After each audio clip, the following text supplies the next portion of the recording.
We're now happy with our order and we're happy with our orders test. Let's now just go and run all of our tests and make sure that everything is still passing.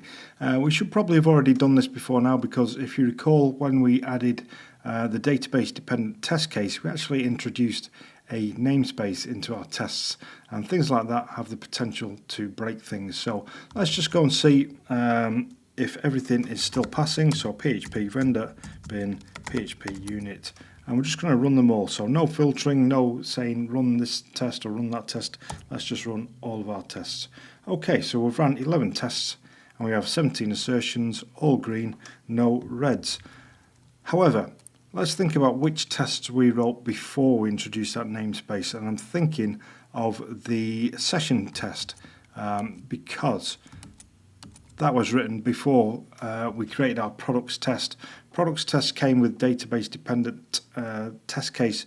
However, the session test, we'd actually done this beforehand. So I'm just going to have a quick look through this and see if anything stands out. Well, one thing immediately stands out, and that is it's underlined this and it's saying namespace doesn't match the PSR project structure. So I don't like odd one out scenarios, so let's go and actually change this and add our namespace to this, which means that we're probably going to have to make some other changes to this test, but we'll run them anyway, or we shall run this anyway. Tests, session test. Okay, so now we have some reds, and the thing it's complaining about is if you look at the name of our session class now, the namespace is all messed up because we've actually introduced a namespace here. And so what I'm going to do is actually just we'll probably need to bring in the fully qualified name here. So let's have a look. Session.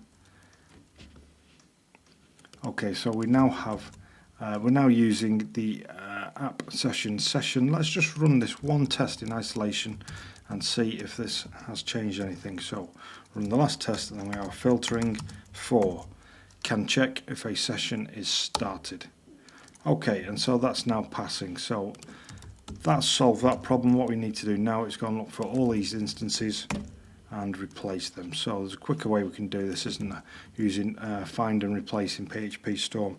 So, and we'll just paste this here, and we'll hit replace all. So what I'm doing here is I'm saying look for this throughout this entire file and replace it with this. And the command that I used to open this little menu on PHP Storm was Command R.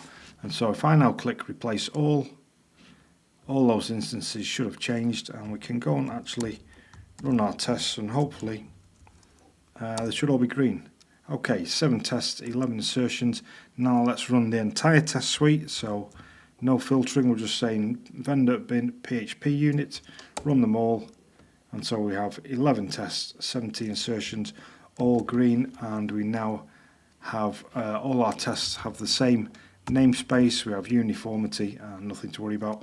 And so we can now go on and start working on our order product entity.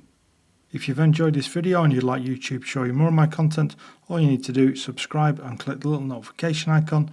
I release new recordings every few days. Details of my schedule can be found on the community tab of my YouTube channel homepage.